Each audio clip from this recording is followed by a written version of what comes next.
మూర్ఖుడికి ఎలా తెలుస్తున్నారా? చీర పెట్టినా నీకేం చేయలేదు తక్కువ మొగుడు పోతే పసుపు నువ్వు ఇచ్చినా మీరు పెట్టుకోకూడదా? ఆయన ఇంటిలో పెట్టుకోవాలి లేకపోతే పెట్టుకోవాలి. ఎంతమంది పెట్టుకోలేదా? చిన్నప్పటి నుంచి నా దగ్గర పెరుగుతున్నావే ఎన్ని రోజులు ఆ పనికి రాని సర్ది ఉండడం పోసి సాగ్గా ఇన్నాడు అది చెప్తాను. నీకు చదువు సంధ్య నేర్పించాలని నేను తపనపడలేదా? ఒక పద్యమన్నా నీ నోట నేర్చుకుని తెచ్చావట్రా? పెళ్లి వయసుకు వచ్చేసిన మాత్రం నేర్చుకుని తెచ్చావట్రా? మూట్ల మోసి పెళ్లి వయసుకు వచ్చిన ఇంకేం నువ్వు నాకు నేర్పించేది? పసుపు కుంకుమ భర్త దగ్గర నుండి పసుపు కుంకుమ లభించేది భార్య యొక్క సుకృష్ట ఫలితం. దానికి నీకు తేడా తెలియదా? చాట వయసు అయిపోయినప్పుడు ఇంకా మా ఎక్కడ పట్టుకుని దిక్కులేని చిన్న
ఈ దిక్కులేని ఈ తండ్రి లేని అనాథులైపోతారు.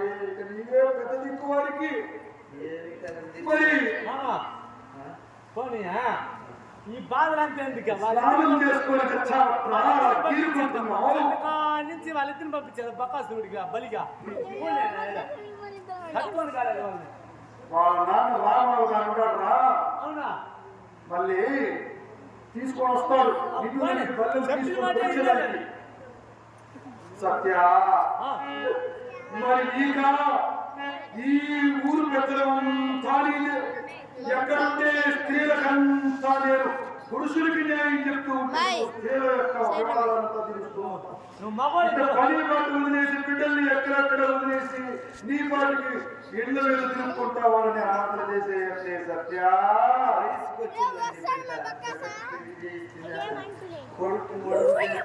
చేయలేదే. నాలాంటి వడ్డీలు ఇస్తావా? మా యొక్క ఆడాలకు వడ్డీలు ఇస్తుంది. నాలాంటి ప్రారంభులు కన్న కొడుక్కి కన్న కూతురికి చేయవలసిన కార్యాలేమి చేయకుండానే వెళ్ళిపోయే పరిస్థితి వచ్చింది.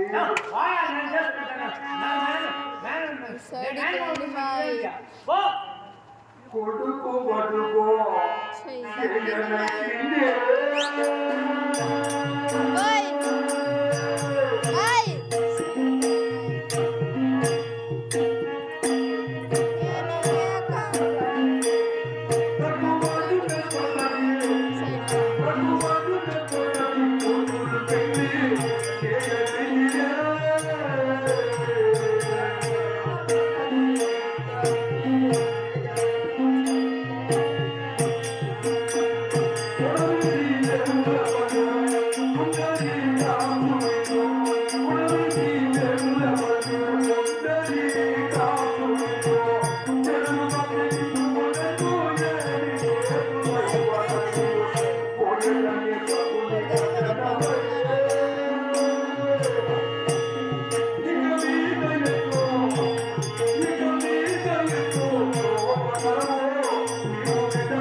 చక్కని ఆదుని కూడా తెచ్చి పెళ్లి చేయలేకపోతే నీకు మధ్య ఉందా కొత్త వయసుకు వచ్చిన కూతురు ఇంట్లో పెట్టుకొని పెళ్లి చేయలేని నిర్దాక్షుడైపోతే కానీ ఎవరు పెళ్లి చేస్తాడా వాళ్ళ నచ్చిన అమ్మాయిలు వాళ్ళ పద్ధతి నచ్చింది ఆ అమ్మాయిని సత్య వాడి వాళ్ళ కంటే తమ్ముడు వాళ్ళే ఎక్కువ పెళ్లి చెప్పేది చిన్నప్పటి నుంచి నీ తమ్ముడు ఒక్క కూతురికి మంచిది లేదని ఎప్పుడైనా తెలిసినావా నీకు కూడా బిడ్డను చూసి పెట్టిన సన్నకాడే రామ కూర్చోని బిడ్డ నేను చెప్పేది బాయ్ మీరు సైడ్ రండి బాయ్ పిచ్చి నాకు పెళ్లి చేయండి ఆ బిడ్డను చూసి పెట్టిన బాగా కాల్చింటే ఏదో ఒక అమ్మాయి లోతే తొడిపోతారు పోనీ ఈ కాలంలో తల్లిదండ్రులు చూస్తే పెళ్లి చేస్తారు ఎవరికి నచ్చింది వాళ్ళు దొరకపోతారు పీట్లు వేరే దొరకకుండా వాళ్ళు వస్తున్నారు పోతుందా ఆపాలంగా పోనీ రేయ్, నా బిడ్డలు అటువంటి వారు కాదురా నా బిడ్డలకు తగువైన వాళ్ళనే చేస్తా నీకు కూడా అమ్మాయిని నేను చూసి చెప్పేది పెట్టిన కాదు నీ బిడ్డ తగవైందే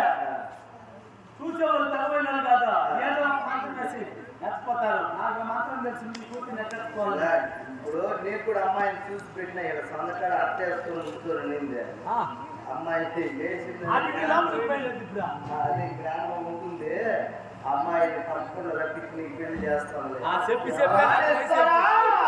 ఇంతమంది మంచి చెడ్డలు చూసుకునే మనకు ఆ బ్రహ్మదేవుడు ఇలాంటి రాత రాశాడే ఇక నాకు పోక తప్పదు కాబట్టి నేను వింటున్నానే ఇక బాణంతా నీకే సత్యా